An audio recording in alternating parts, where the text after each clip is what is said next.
Hello, everyone, and welcome back to another episode of True Crime with Kendall Rae. And if you're new to the show, then welcome. I'm so happy to have you here. And make sure to click subscribe so that you never miss an upload from me. Hope you'll stick around. So today, you guys, I'm really excited for this episode because I'm going to be telling you the story of an amazing young survivor. And I don't know about you guys, but I love stories of survival and people who have been through hell and back, truly. And that's something that Madison, Schemitz, who we're going to be talking about today, has kind of leaned on that idea. I'll get to that later on. But she is just such an inspirational young woman. And I feel inspired and invigorated after learning about her story. And I think you will too. And I think it's so important that if you consume true crime, as much as I do, and probably a lot of you do, that we also make sure to bring in some stories of people who have been through these things, have survived them, and then have gone on to do amazing things for others.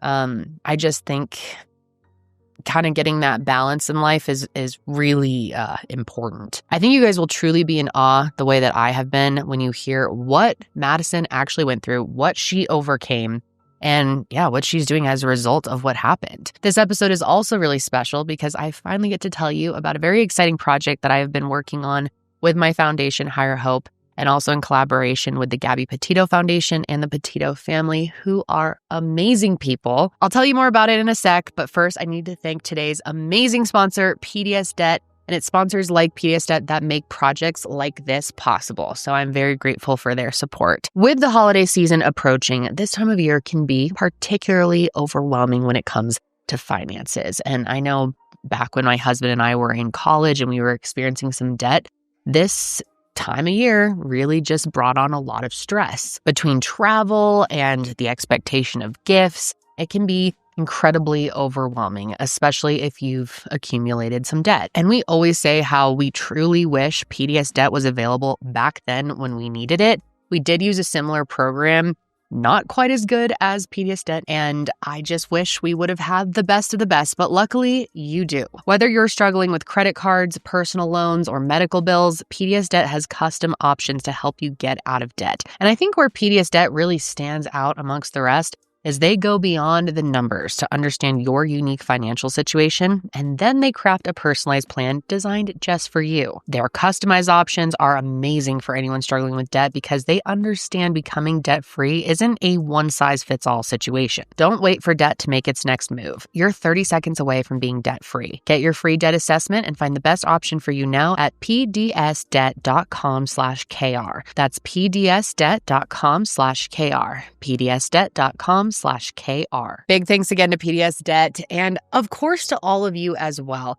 Our sponsors make it possible for us to fund the Higher Hope Foundation, but so do all of you by supporting this show, by making donations, by supporting any of our shows at Mile Higher Media. You make these grants possible. Yesterday for me, by the time you guys see it, it'll be about a week and a half ago-ish, I got to go to Laramie, Wyoming for the day and meet up with Joe Petito, who is such an amazing person, who's so funny, fun to be around, and just so passionate about what they're doing at the Gabby Petito Foundation. But anyway, our team and Joe got the pleasure of spending the day with Safe Project up at their safe house in Wyoming. And I'm telling you, some of the best people on the earth work at safe houses. The work that they do is so incredibly needed, and I could go on and on about it. But instead of me going on and on about it, we put together a little video so you can hear right from Joe himself and also from some members of the Safe Project team. And I'll let you know now that we have put up the funds with the Gabby Petito Foundation to fund a safety gate that is so very needed. Let's go ahead and roll that video.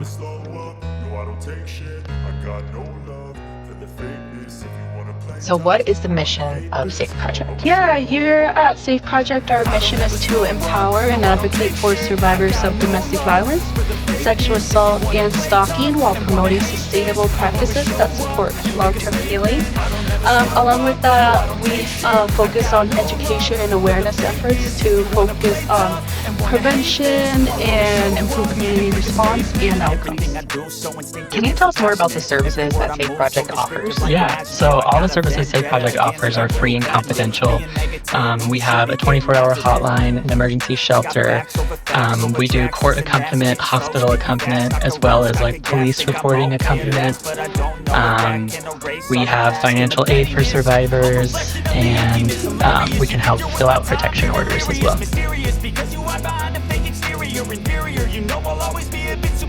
Here at Safe Project, we believe a lot in bringing awareness to our community. So we partner with our community and we go into schools and teach about healthy relationships and healthy boundaries and consent. And we also have a program called Safe Men, where we partner with our university and their violence prevention program. And we teach about healthy boundaries there, but also how to be a good bystander and just spread awareness whenever we can. And how did you get in contact with Safe Project? Safe Project reached out to Nikki and Tara about doing an event that they had here.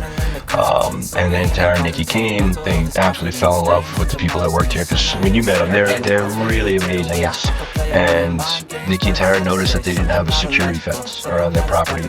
We just decided that we're gonna put up half and try and raise the other half, and whether that be matching donations or whatever it was, that's when we heard from you. You guys are gonna put up the other half. Like that's fantastic. It's because of that enables us to do what we're doing here today, getting them that security fence to make sure that people that come here are safe. Yeah. That's step one, which is kind of why we're here today. And I'll tell you, I'm in awe of the Higher Hope Foundation. It's just amazing what you guys do. It was such a big deal for us to come up here to Laramie to see it firsthand, and you can just really the lay of the land, and you realize like the fence is critical, has a long-lasting impact, right? Like this is not just a one and done type thing, where this will just provide that safety and security for years to come. Yeah, and it's so great for our audience to be able to actually see the impact directly, because all of this is thanks to them. Can you tell me more about why this project and why a security fence is so needed here at Safe Project? Yeah, so here at Safe Project, one of our biggest things is providing all of our clients with safety. And we have taken a lot of safety measures, but unfortunately, without a security gate, we have people who can come onto the property who maybe shouldn't be on the property. We've had abusers who have showed up.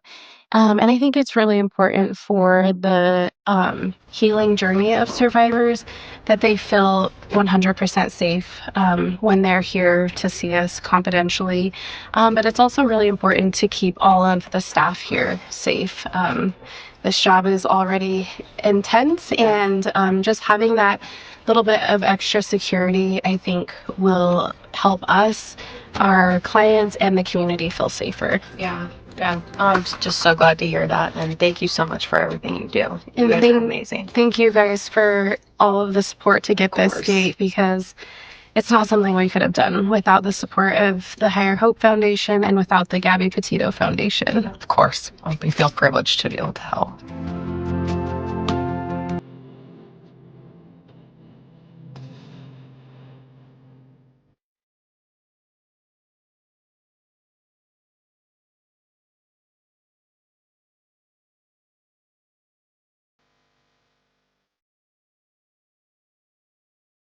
Love shouldn't hurt in paradise. Wow, guys.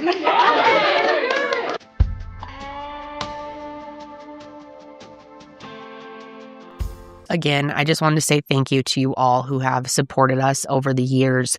I mean, it's because of you that we are able to do things like this. And like I already said, just consuming our content, listening to our podcast, watching our shows, commenting, any engagement that you do with any of the Mile Higher Media content does support Higher Hope. But if you want to go the extra mile, we do accept donations, and we would be very, very grateful. There'll be a link to donate in the description box if you would like to do so. And also, you can shop any of our merch for any of our shows, and 100% of the profit goes directly to Higher Hope. But anyway, I know that was a long intro. Thank you for sitting with me. It's important, and I hope you guys found that interesting and as valuable as I did. But with all that being said, let's go ahead and get into Madison Schemitz's story. Now, I can say with complete confidence that Madison is an incredibly intelligent, just wildly driven and unbelievably talented young woman. She is a sister to 5 siblings, also a daughter to her amazing mom, Jackie, who I am also just in awe of. And at the time that Madison was attacked, she was a rising senior at Ponte Vedra High School in St. Johns County, Florida. Not to mention the fact that she was a super dedicated softball player. And she actually started playing softball when she was just 4 years old, which I am not much of an athlete, but if you ask me, I would think that being an athlete played a role in her work ethic and was so pivotal in her recovery. And on top of that, all her loved ones would tell you that she's trustworthy, she's kind, she's the type of person who would really do anything for anybody. And honestly, you guys, at the end of the day, Madison was and is a normal teenager, and she did normal teenager things. And to my understanding, she lived a very normal teenager life. And a very normal teenager experience is having a boyfriend or a girlfriend. And so around this time of year, but back in 2022, October, November, Madison started dating a football player from her school, a kid named Spencer Pearson. And at first, everything seemed to be going fine. But then things quickly went downhill just after a few months. She ended their relationship because it became clear that Spencer was a very, very toxic person and that their relationship was just not a healthy one. The signs included jealousy, verbal manipulation, and he was really just overreacting to any autonomy that she had in her life and much more. And it got so bad after a while that Madison ended up having to confide in her mom, Jackie, about it, and then Jackie ended up confronting Spencer's parents about it because it was that concerning. Which I just want to pause here for a second and applaud Madison and her mom for these things alone. For Madison, bringing this to the attention of a trusted adult is 100% the right thing to do. And I'm just so impressed with how Madison handled everything at her age, everything from recognizing the signs and getting help for something that she knew she just wasn't equipped to handle on her own. And then Jackie did the right thing as a mom too by bringing this to the attention of Spencer's parents that they could hopefully do something about it. But it seemed like no matter how many times she expressed her concern, his parents never seemed to stop him. And it's just frustrating that even though these two did everything right,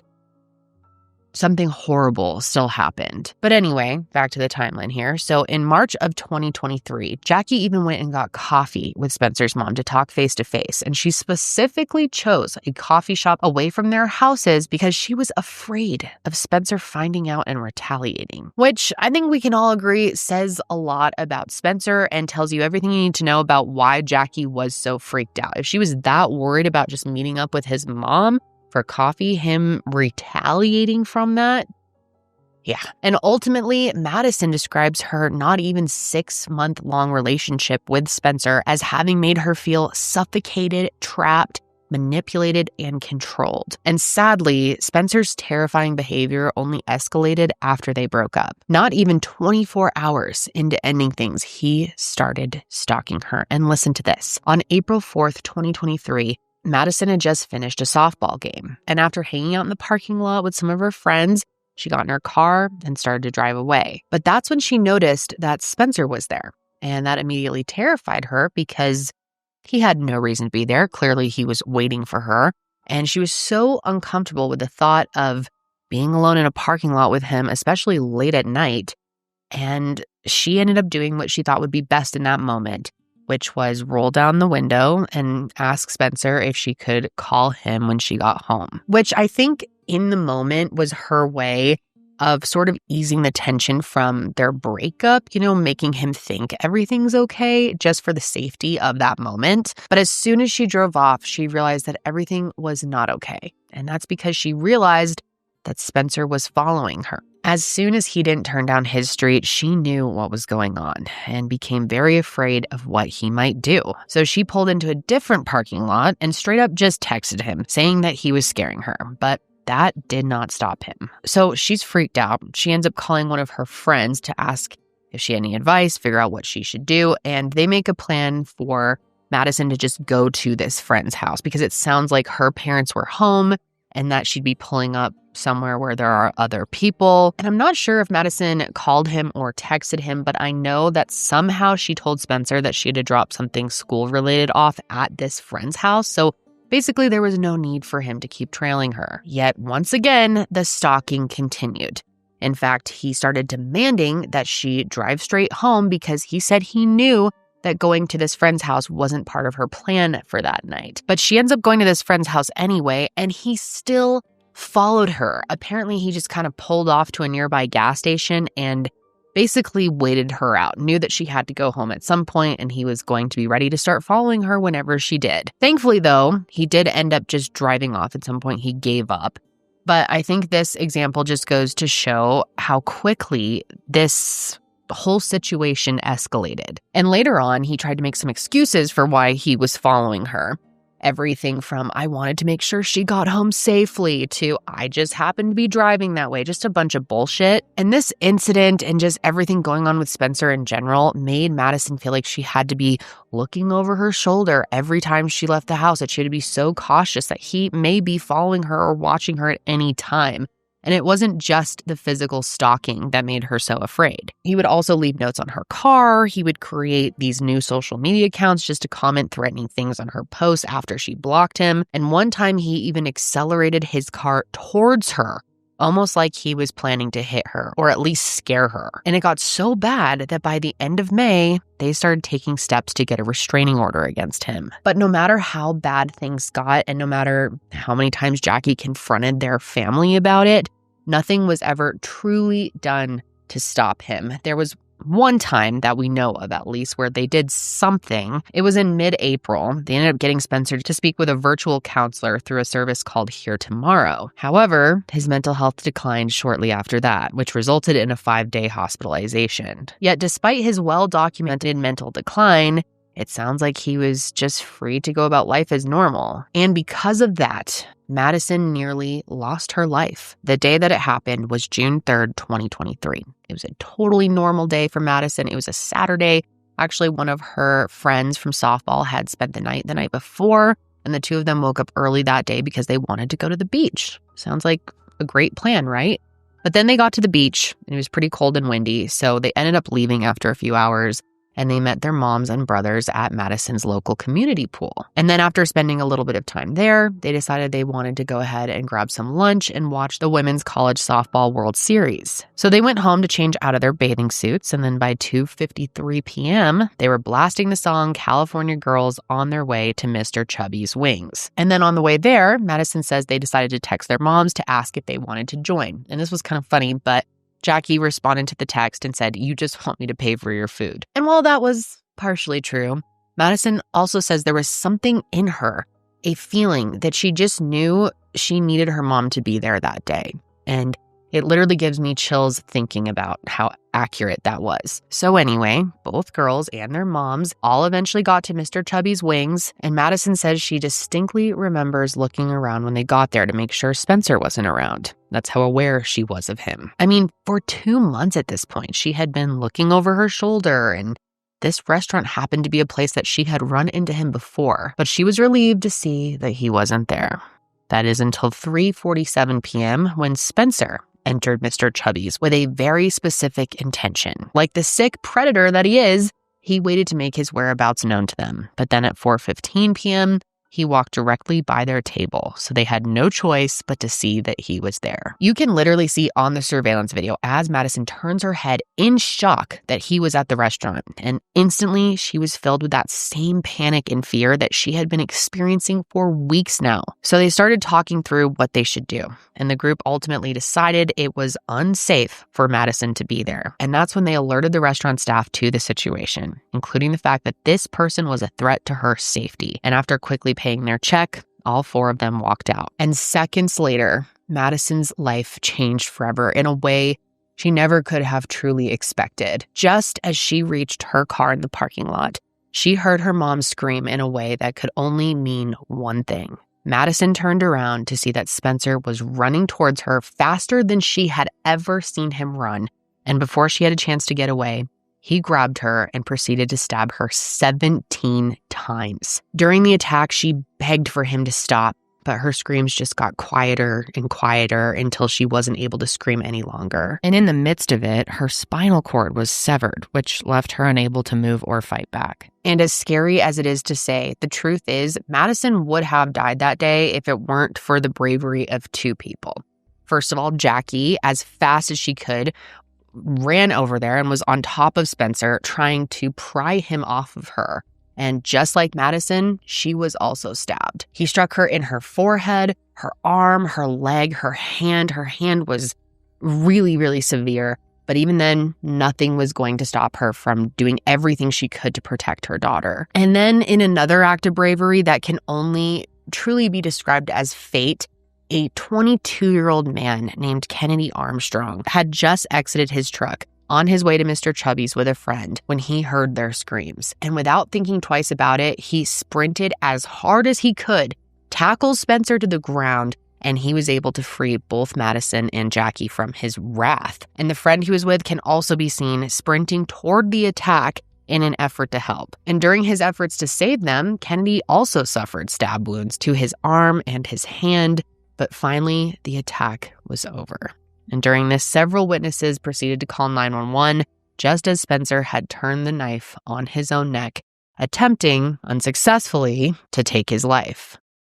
Who is this kid? 911, what's the address of your emergency? Somebody just got stabbed.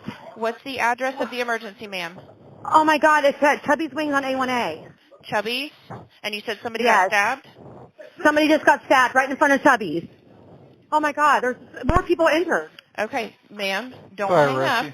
Transfer from the county in reference to 150 Valley Circle. She's at Mr. Chubby's Wings, advising that somebody was stabbed.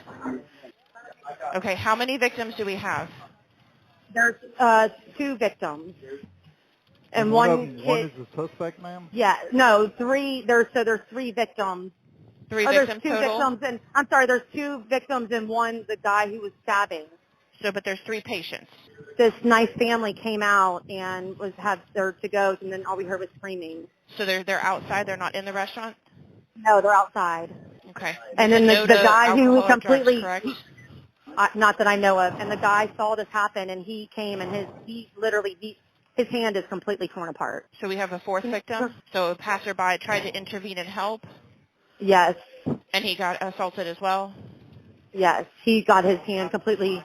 911 is on. I'm on the phone with 911 right now.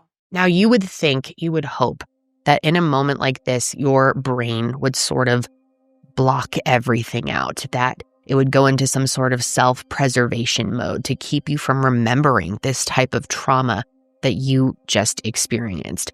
But that, sadly, was not the case for Madison. She remembers every single painful moment of this horrific attack. Everything from when it began to the moment she realized she was paralyzed and everything that followed. There is nothing about what Spencer did to her that she forgets, which is something that no 17-year-old, no person in general, should ever have to experience. And the pain and trauma that was inflicted upon her didn't end there. The next morning after the attack, after receiving life-saving treatment, Madison learned the news from her mom that she was paralyzed from the chest down. Even at the scene, she had told her that she was worried she couldn't feel her legs, and Jackie tried to tell her that everything would be okay. But once surgery was over and she was waking up, Madison knew it was true. She turned to her mom and said, "I'm paralyzed, aren't I?" And Jackie had to tell her that she was. Think about what that would be like as a mother. Think about what that would be like for Madison to wake up and realize that you're paralyzed and to process everything in such a short amount of time. I mean, the attack itself was so short, so much damage done in such a short amount of time. And to think it was a great day. She was having a wonderful day with her friend and her mom, her brother earlier, her friend's mom. She was just, everything was good. And then Spencer came in and changed her life like that. And Jackie's life was changed in that moment too. She was having surgery right away for her own injuries. In her struggle with Spencer, both ligaments on her hand were cut, one completely in half, and the other was basically down to a string, and her bone had also been cracked, which ultimately left her with limited mobility in the thumb of her left hand. Yet, even while managing her own emotional and physical recovery, she was doing everything she could to put Madison first. Now, Madison's strength is something that should be studied. I just cannot understand her ability to be so positive and determined right away. I mean, I am truly in awe of her, despite her entire world flipping upside down in moments. I mean, she was right away determined that this wasn't going to be the end of her story. Even though she had just learned that she's paralyzed, she set a goal that she was not only going to walk again, but she was going to be able to walk across the stage at her high school graduation. If anyone is ever curious what true determination and grit looks like, it looks like Madison Schemitz. I mean, almost immediately after surviving a murder attempt, her loved ones say that they knew that she was going to achieve anything she set her mind to because she already had the attitude of a fighter. And this is funny, but her sister Tatiana says that she was already cracking jokes and very much lived up to her nickname, which is Sass, right away. Even Jackie says that when they were in the hospital, Madison looked over at her and said, "You look like a hot mess," which I just thought was hilarious and shows so much of her personality. And of course, it was in a humorous way. It just made everyone feel a little bit better. Like, okay, we're going to get through this. We still need to laugh. There's moments of joy to be found, even in the darkest of moments. And it was just comforting for everyone in her life to see that Madison hadn't lost her spark, that Spencer was not able to take that away from her. Now, Spencer, on the other hand, he was about to face the consequences of his actions. Only 2 days after stabbing 3 innocent people, he was arrested at the hospital and charged with 2 counts of first-degree attempted murder and 1 count of aggravated battery with a deadly weapon. Then, after being released from the hospital, he was booked into the St. Johns County Jail, and he made his first court appearance later in June. Honestly, though, I want to focus as little attention as I can on Spencer today because, quite frankly, he got what he deserved. I'll circle back to him when it comes to his sentencing later on, but for now, I just want to talk about Madison and her recovery because, I don't know, she is just such a badass. I love her story so much, and I really hope that all of you can find inspiration from it. Now, Madison's community was filled with so much support right off the bat. Within days of the attack, a GoFundMe was created to help cover the cost of her and her mom's medical bills, as well as to support Jackie's income until she could start working again. And currently, that page has raised over $166,000 of their $200,000 goal. And a friend of hers, Alyssa, also had Madison Strong keychains made, and the proceeds of those sales went directly to her recovery. And another thing I thought was really special was that when her mom posted an update on Facebook in early July, she included a photo of the moment when Madison met Kennedy for the first time. And I'm sure you all agree with me that Kennedy is a true hero.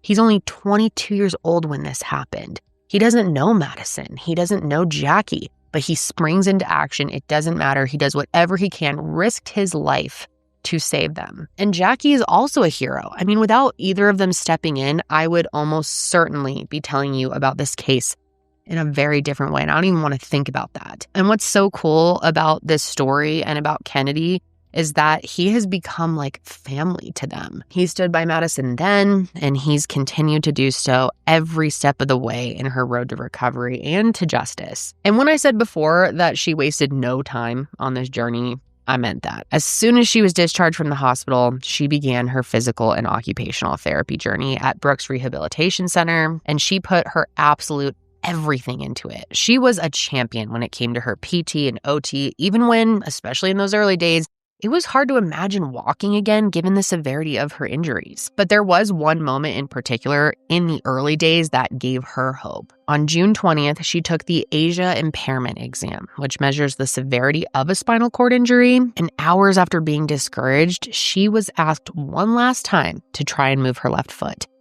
And it worked. Her left foot moved just the tiniest bit, and that's all she needed. That reignited her belief that she was going to walk again. And believe it or not, only 10 days later, she was able to stand with assistance.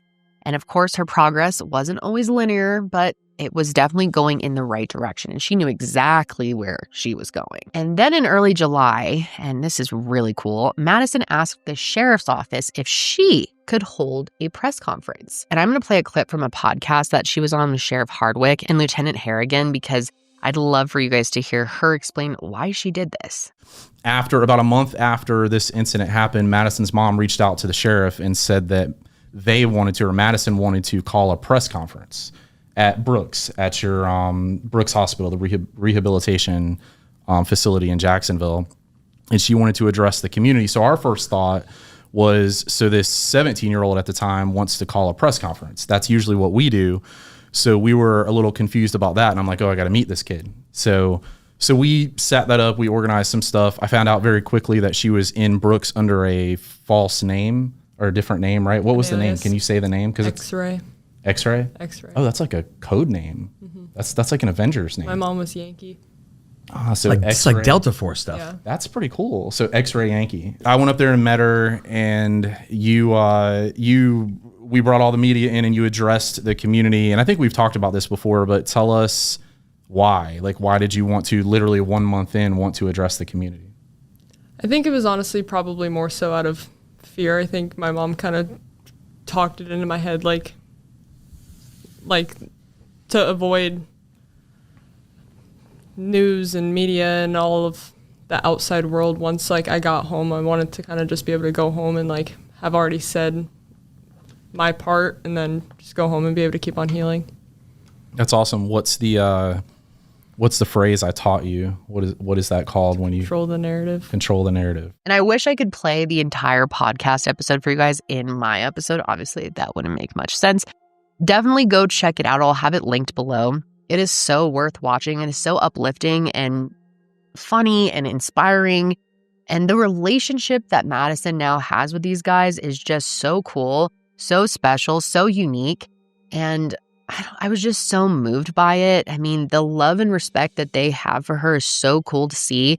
I can't remember who exactly, but one of them said that if he was lucky to have a daughter in life, he would want her to be just like Madison. But anyway, like you guys heard in that clip, Madison's goal from the beginning was to control the narrative, which she certainly did. And she wanted to do that so that way she could return home and focus on her healing. And what I thought was really amazing is that her focus during the press conference had nothing to do with the attack itself. Instead, she thanked everyone who showed her support thus far and spoke about what the future held for her, which included opening a One Love chapter at her high school. To start, St. Johns County Sheriff's Department and first responders who acted quickly and vigilantly. Next, my trauma and neuro teams at Memorial Hospital who kept me alive and have followed me with great care since. In addition, I would also like to thank the nurses, staff, and of course my physical and occupational therapists at Memorial Hospital who have continued to show up and put a smile on my face. Now to thank the incredible staff here at Brooks Rehab Hospital. I'd like to thank my entire care team here, from doctors, nurses to nutritionists. The individualized care and attentiveness has not gone unnoticed. Next, the entire therapy staff. Without you guys, I don't know where I would be today. So thank you all for pushing me every day to reach my goals while also being a light in the darkness. I'd like to specifically thank my physical therapist, Sydney, and my occupational therapist, Sally, who have been with me every day and have shown me nothing but love, support, and encouragement throughout this. I'd now like to thank the incredible community for the outpouring of love and support that you have all shown me and my family over the last month. I also thank my friends and my family for showing up day after day and supporting me and loving me constantly. More specifically, I thank my mom. My mom was one of my heroes that day. My love for her is endless, and I'm so lucky to be her daughter. And finally, Kennedy Armstrong, the man who saved my life that day. I am forever endlessly grateful for the brave acts you showed. Kennedy is and forever will be my hero, and is now family for life. I believe there's no looking back now. Everything happens for a reason. I'm incredibly lucky to be alive today, and will take each day as its own opportunity to live and make a difference in the world. Moving forward, I will be starting a One Love chapter at my high school. The One Love movement is about creating a world with healthier relationships through education to empower and advocate for young people. The One Love movement is about creating a culture where relationship violence no longer exists. I hope that by bringing the One Love movement to our community and one day sharing my story, it can help others and ultimately change the way we all treat and love each other. Regarding my recovery, I am currently paralyzed from the chest down. It will be a long and hard road, but I am determined and confident in myself that I will reach my goals to one day walk again. Thank you all for the support this far. My story's just getting started. And if you didn't know, One Love is a great nonprofit that was started by the mother of Yardley Love, who was killed as a result of teen dating violence in 2010. And Madison has since gotten involved in spreading their mission. And like you heard her say, the goal of the foundation is to create a culture where relationship violence no longer exists by empowering and educating young people about the differences between healthy and unhealthy relationships. One Love provides educational content and workshops both in person and online, and they have provided life-saving prevention education to millions of people. This is beyond needed. This is something where we have consistently failed our youth for decades. I will have a link to their website below if you're interested in learning more about their mission, and I highly encourage you all to check it out. There's tons of amazing free information and resources there, all of which Madison has eagerly shared with her community. Realizing the signs of an unhealthy relationship and giving students tools to get out of one once they're in one is extremely important, and it needs to be taught to kids while they're still in school. Now, some of those signs include intensity, manipulation, sabotage, guilt, deflecting responsibility, possessiveness, isolation, belittling, volatility, and betrayal. Teen dating violence is a very prevalent issue. It's something that urgently needs attention.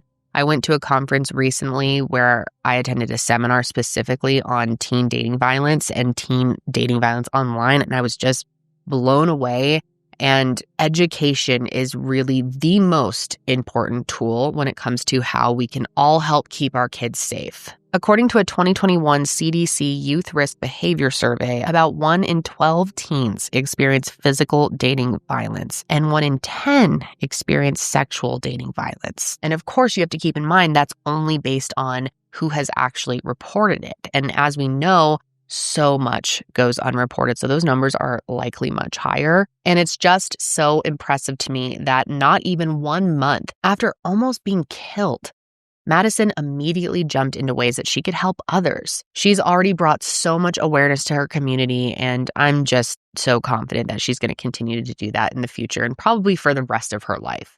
Tell us about the One Love Foundation and how important that organization is to you. And for people that may not know what it is, maybe give a brief overview of that and why you kind of aligned yourself with them. So One Love is a national nonprofit organization started by a woman named Sharon Love, whose daughter Yardley Love was brutally murdered in the early 2000s by her ex-boyfriend at the University of Virginia. Her mom started it as a way to kind of help inspire and educate other people on domestic violence, dating violence, and all the statistics and what to do when you're involved or what to do when you know someone involved. So very early on, I kind of aligned myself with them and have used my platform to kind of help share One Love's message. Her physical therapist, Sydney, said that she is one of the hardest working patients that they've ever had. And no matter what they asked her to do, she was ready to make the effort. If someone ever canceled and there was an opening, she was the first to say that she wanted to fill the spot. And regardless of how difficult it may have felt at times, she just never gave up. And both Madison and Jackie say that her team at Brooks Rehabilitation Center made all the difference. They were able to turn something that is incredibly hard and emotional into something that was fun and light, and just made it a point to keep the environment very positive for Madison's sake. And she really gives a lot of credit to her physical therapist, Sydney, who she says pushed her even when things weren't pretty or didn't look perfect. And just to add to how impressive she already is, Madison even took the time to be actively involved with other younger kids who were also going through rehab. Of course, no one was asking her to be a mentor, but regardless, she just began to show her support for others because she is just that type of person. And she was encouraging them all through really challenging times, all while balancing her own therapy and continuing in school. And Jackie says that from the time that Madison was young, she had always just been that type of person to look after others. Like, this was nothing new. And mind you, she had been going through her recovery almost completely behind closed doors. Her friends and family obviously knew about it, but it wasn't something that she publicized. And it wasn't until she reached her goal and took those steps at her graduation in May of 2024 that people got to see everything that she had been working towards. And I'm sure there wasn't a dry eye in the whole room. And I haven't even watched the video today. Every time I've watched it earlier this week, I have just cried so hard. I can't even tell you, like, I am definitely pregnant, but how can you not? It's just the most beautiful thing I have ever seen. God, to see her walk across that stage and for everyone to erupt in cheers. And I'm sure there were so many people that were just shocked, had no idea that that was even a goal of hers. And she receives this very well-deserved standing ovation. It is just so beautiful. Madison Victoria Schemitz.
And then after this, on the 1-year anniversary of almost losing her life, Madison posted this very emotional, beautiful video to her Instagram that documents everything that she had been through over those last 365 days. And it showcases her struggles and her triumphs and all the moments in between. And oh my God, it just brings me to tears every time I see it. You can see her smiling and laughing through trying to relearn how to walk, and the determination in her face as she gains the strength that once came so easily to her body. I can't play the video due to copyright restrictions, but I will definitely have that one linked below for you guys. And please, I really encourage you to take a moment to watch it. There's no way that you could watch it and then walk away not feeling completely inspired. God, it's just amazing. And I also want to encourage you to follow Madison on social media. Her Instagram is @Madison Schemitz, and that way you can send her some words of support and follow her journey and keep getting inspiration from her. And Madison, if you happen to see this, oh my gosh, I don't even know what to say to you. Thank you. Thank you for the inspiration that you have given to so many people, myself included. Your story is just so beautiful. Your strength, your relationship with your mother, it was so uplifting to see. And I'm truly grateful to have learned about your case and your story. I also wanted to let you know that my team will be reaching out to offer you a Hope Grant if that is something you're interested in from my foundation, Higher Hope. You could not be more deserving of something like that, and it would be our honor to find some way that we can support you. There are so many heroes in Madison's story, but Madison, you are a hero too. The way that you have turned what happened into an opportunity to help others is just beyond selfless. And your sheer determination and grit is more inspiring to so many people than I can even put into words clearly. And if any of you are wondering how she has the strength to do it all, which I wonder too, there's actually a quote that she said really helped her through all of this. It's a very famous quote by Winston Churchill. I'm sure a lot of you know it. It's, "If you're going through hell, keep going." This is actually something that I kept saying to myself when I was giving birth. And I think it's a great quote that can apply to so many different things in life. And someone said it to her while she was in the hospital. And ever since then, it's become really her mantra in her path to recovery. There's one thing I wanted to bring up. There's a quote that you often refer to or you often use that's been very inspirational to you. Can you share the story of that quote and what it is? So very early on, when I was still at Memorial Hospital in Jacksonville, I had a respiratory therapist come in at probably closer to 4 or 5 in the morning. And he was an older gentleman. He's probably the nicest, sweetest older guy that you could probably imagine. But he came in, and obviously I was in rough shape at that point, and it was never enjoyable when they came in. But he came in and was telling us his own life story and how he ended up as a respiratory therapist after COVID and all these things, and then shared the "if you're going through hell, keep going" quote by Winston Churchill, and then explained it in a way that really resonated with me, as in, like, if you're going through hell, like, why would you want to stay there? You'd never want to stay there, so you just have to keep going to get out of it. And since then, I've had one chance to speak to him since then and was able to thank him and tell him how impactful that really was for me, but it really did resonate with me, and it's been something that I've continued to share with people. I have it tattooed on me now. Now, I think it goes without saying that the hell that she was going through wasn't just the physical side of her injuries. Of course, that was a hell of its own, but it was also the emotional trauma that she endured. It's hard to remember that at one point, Spencer was someone that she cared deeply about. And now she had to face him in court for his sentencing hearing, which I just have to say she handled, of course, it's not shocking, but with so much grace and courage. He ended up pleading guilty to 3 out of 5 total charges in July of 2024. So rather than sit through a trial, a hearing was held in November to determine how long his sentence would be. And going into it, he was facing about 18 years to life. Not surprisingly, though, his attorneys attempted to convince the judge to give him a more lenient sentence. They had psychological testing performed on Spencer, which they say shows he suffered from major depressive disorder, social anxiety disorder, and social phobia. They also argued that he suffered from CTE, which is a progressive neurodegenerative disease that develops after repeated head injuries. It is a terrible disease. We often hear about it most when it comes to football players, but what's crazy about it, makes it even more difficult, is you actually can't be diagnosed with it while you're alive. The patient has to be dead for them to make a diagnosis. But yeah, his attorneys tried to say that Spencer likely suffers from this after years of playing football, and maybe he does. And they argued that potentially having CTE plus a sudden breakup was what caused him to lose a major part of his identity, which then triggered this event. And they also tried to argue that he didn't understand the consequences of his actions because of his age, which I just can't help but roll my eyes at. I mean, come on. He was 18 when this happened. You're telling me that 18 isn't old enough to understand the consequences of stabbing someone 17 times and also stabbing 2 other people? Please. Luckily, though, the judge saw right through this bullshit and was totally Team Madison, and I don't know how you could really be anything else in this situation. And during the hearing, she gave an unforgettable victim impact speech. She outlined every single moment she remembered from the day Spencer tried to kill her. Her speech is long, so I'm only going to put in part of it, but I encourage you to watch or listen to the full thing. I will have it linked in the description box or in the show notes as well. Again, it's worth checking out. It's worth listening to. Good afternoon. My name is Madison Schemitz. Your Honor, I'd like to begin by saying thank you. Thank you for your time and commitment these last 538 days. Thank you for taking this matter so seriously and for working the incredibly difficult job you do. It is truly admirable and beyond appreciated. I've thought about this day, this moment, this statement every single day for the last 538 days. 538 days of living in true torment. 538 days that, regardless of the circumstances, always had the same dark cloud looming over. 538 days of constantly reliving the trauma the defendant put me through. Your Honor, I say 538 as that is how many days it has been since June 3rd, 2023. But the truth is, the torment, the dark cloud, and the trauma I've endured dates back much further than June 3rd. As a then 16-year-old high school girl, I deserve to live the life that many 16-year-old girls do. I deserve the opportunity to form relationships with whomever I wanted. I deserve the opportunity to be happy in these relationships. I deserve the opportunity to learn and grow from these relationships, and most importantly, I not only deserved, but had every right to remove myself from a relationship that, instead of making me feel happy and safe, dragged me down in every way.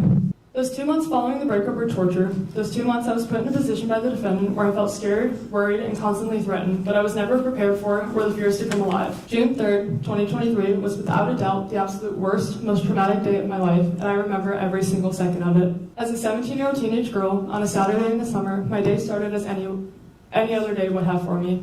I had one of my best friends I met through softball in town to spend the weekend. We had stayed up late and woke up early, excited for the plans we had made for that day. Once we woke up, we got ready to go to the beach. That day was windy and almost cold for it being a Saturday in June. After some time being there, we both got cold and decided we would leave the beach and go join our moms and brothers at my community pool. During this week in June, the Women's College Softball World Series was happening. Eventually, we decided we would go get something to eat and watch the games happening that day. This decision, unknowingly, became my life or death decision. I remember going home sometime between 2:10 and 2:50 to change out of our bathing suits and get ready to go to Mr. Chubby's Wings. And by 2:53, my friend and I were in the car blasting California Girls by Katy Perry on the way to the restaurant. I remember sitting at the stoplight, leaving my neighborhood, and texting both our moms asking if they would come with us. I remember my mom responding saying, "You just want me to pay for your food," which, although may have been true, I had this feeling that they just had to be there. And to this day, I am still unable to fully explain why I felt so strongly about wanting them to come with us. My friend and I arrived at the restaurant a little bit before our moms did, and as I walked in, the defendant came to mind. I entered the restaurant and looked around to make sure he was not there before we sat down to eat, as I knew I had previously run into him there within those 2 months. At 3:43, the defendant pulled into the parking lot. At 3:47, the defendant walked into the restaurant and knowingly walked right past me. By 4:15, the defendant had gotten up and walked past us to make his presence known. At 4:15 was when that same fear set in. After going back and forth on what to do, we paid our check and decided to leave the restaurant. At 4:28, myself, my mom, my friend, and her mom all stood up and walked out. Never in a million years did I think that I would never end up making it to my car.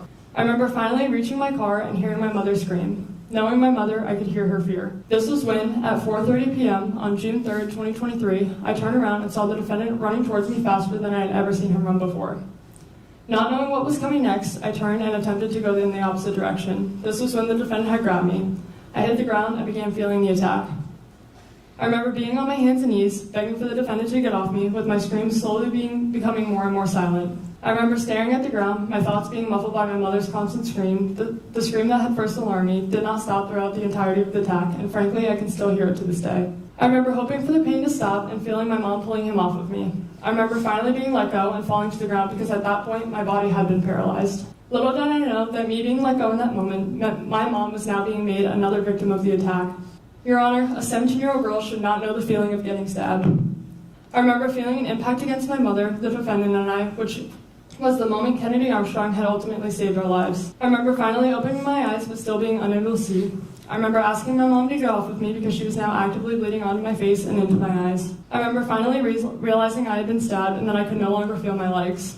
I remember the moment I realized I was paralyzed. I remember struggling to breathe and formulate words. I remember telling my mom I could not feel my legs, to which she responded it was okay and everything would be okay. But I could hear in her voice that it wasn't okay. She didn't know if it would be okay and just how scared she was. After this, Madison went on to talk about all the moments that followed, including being airlifted to the hospital, the moment she had her chest tubes pulled out, and how every day she's had to relive the memory of what Spencer did to her. From the constant nightmares where she's reliving the attack, to the hours she spent relearning how to do something as simple as sit up on her own. Madison will never forget how this has impacted her life. Yet despite this, she talked about how she chooses to be positive every single day and how she's using everything that happened to her to inspire others. She also talked about the impact she saw this attack have on her friends and family who experienced trauma in their own individual ways. And even still, they chose to find light in the darkness of it all. I watched as my friends changed, the friends I had known for years go through one of the most unimaginable traumas and step up for me in a way no friend should ever have to. I watched them each be affected by this attack in various ways. I watched my friends dealing with PTSD, but still being so strong for me. I watched as they all matured as their innocence was stolen. I watched as each of them stepped up in their own way to be there for me, to help me, and to support me through whatever I needed. I watched as my family suffered. They each suffered daily as their mother and sister were almost taken from them. I watched as they all stepped up to be there for us when we couldn't be there for them. I watched as their innocence was stolen. I saw their pain, their tears, and their resilience. I watched as the once so lively, happy, and bright home became sad and dark. Yet through it all, we were all there for each other. We all found light in the darkest of situations. We all found reasons to laugh and smile. And we were all simply grateful for every day we got to be alive. And towards the end, she also talked about some of her accomplishments, which I really loved. She fought so hard to be where she is today, and she's done so much to motivate others. And I love that she took the time to include that in her speech. Your Honor, I have accomplished every single goal I have set out on since the attack. I attended my senior year. I walked and got a hit on my senior night for softball.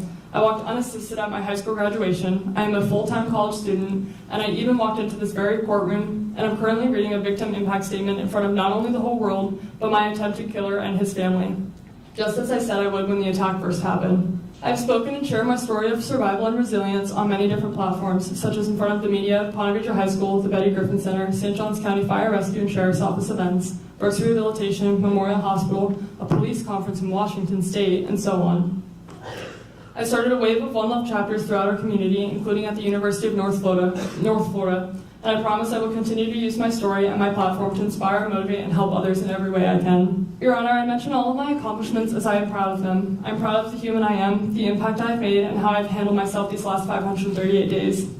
I say this as a reminder that I turned myself from being a victim to a survivor. But even with everything she's been able to achieve, she mentioned that it doesn't take away from the ways where she still struggles. The PTSD, the sleepless nights, the fact that she will always wonder who she can trust. Those things are going to follow her for a long time. And because of that, and because of everything else Spencer did to her, she believes he deserved to spend the rest of his life in prison. And so did Jackie, and her victim impact speech was equally as moving.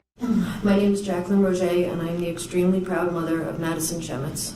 First, I'd like to thank you, Your Honor, for all your time with this case. I imagine your job to be extremely difficult. Thank you, Kennedy, for saving my daughter's life. I cannot ever express how much you mean to me and my family. You are the epitome of what a man should be, and I'm grateful for your parents for raising such a superhuman. I love you all beyond measure. Thank you to our amazing first responders who then kept Madison alive. You guys are our family now, and we love you all so deeply. To the Memorial Trauma Team and Neuro Team for being so amazing and taking care of my daughter like she was your own. Brooks Rehab Hospital, inpatient and outpatient. I'll never be able to express my gratitude enough. Madison has made tremendous gains with your help and support. Thank you to all of our friends and community for rallying around us and helping us through the worst time anyone can imagine, and you're still here rallying. To the St. Johns County Sheriff's Office, you all are an amazing team of incredible people, and our community is so lucky to have you all protecting us. And I want to stress all of this so you, Spencer, know who Madison's people are, who has her back, and that you'll never get to her ever again. I cannot believe I ever loved you, and I worried about you, and I genuinely thought you were a good kid. What a fool I was, and I have to figure out how to get over that guilt that I have. You're evil, and that's that. You handed Madison a life sentence on June 3rd, 2023, and it only seems fitting that you get the same. While Madison has been very private with her recovery, I have to watch my daughter struggle every night and day because of you. You have no idea how much pain you've caused my family, and you never will. You've stolen from my whole family, and that's unforgivable. You don't deserve to breathe the same air as someone as amazing as Madison, and I hope you spend the rest of your life knowing that. I haven't slept more than 4 hours in a year and a half. I wonder how you sleep every day, and I wonder how your parents sleep. This isn't fair. And I'm not as strong as Madison, and I'm not recovering quite as beautiful as she is.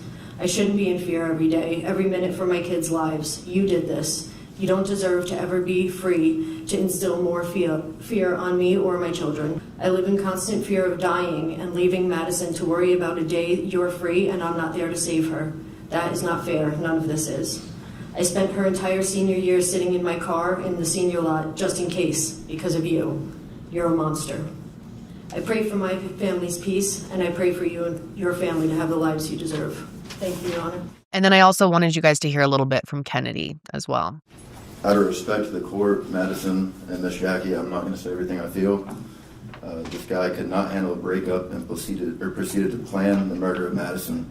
His acts intended to leave a family grieving while he took the cowardly way out. A man who could not handle a breakup decided to take the time to stalk, stab, and try to kill a young woman.